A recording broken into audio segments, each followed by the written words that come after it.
Receiving criticism is never easy, especially if it's about your art, because it can almost feel like a personal attack.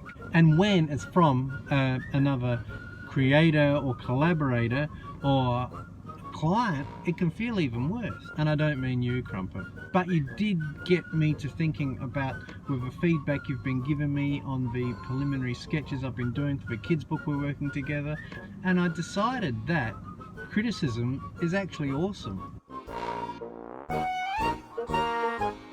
In order to get to where I want to go, I believe I have to put myself out there and document my journey and share my passions and my work with the world. After all, that's how I got my first paid gig as an illustrator with Elijah and Crumpet. They saw what I was doing. The only problem is, what about the critics? If I'm out there in the world, I can be criticised by anyone and everyone, and the more I think about that, the more I think it's actually a good thing. And I'm not talking about, you look kind of funny, you suck, you talk weird, are you wearing your wife's sunglasses? No, those people are just making up for their insecurities and, and the fact that they're but, to all those people, I would just reply,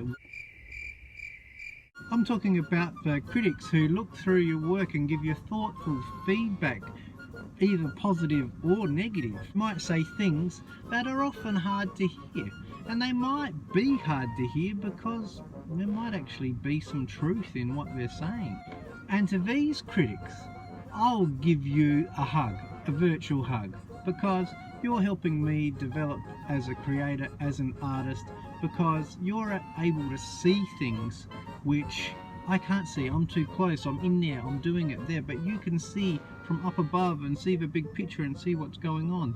And that point of view is extremely important. They could be wrong and they could be right, but I think you've got to be open to criticism because it's not all that bad. But you do need to detach yourself from it because, you don't want to let it ruin you. You need to separate yourself from your art because you're not your art. It's quite a personal thing, but it's not a personal attack.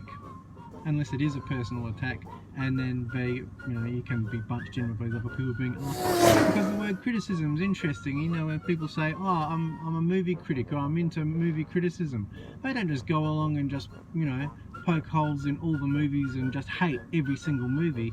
They offer a balanced thing. There are things that they like and there are things that they don't like. There's kind of two definitions of criticism. There's the criticism which is just straight out criticism. I hate this, I hate that, I hate this. But there's also criticism in respect to reviews, like with movie reviews and stuff like that. And I think that the one criticism's given the other criticism a bad name.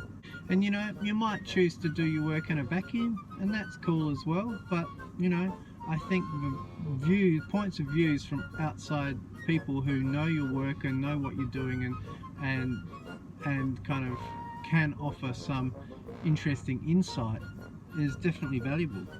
So I think outside critics, even people you don't know, you see the thing with people that you know, like I had this when I was starting to make short films, when I was starting to do art and creative stuff, is that I'd make a movie and people go, "Oh, that's good, that's great," but good and great I kind of make you feel a bit good, but it's actually not very useful because you can't do anything with good and great.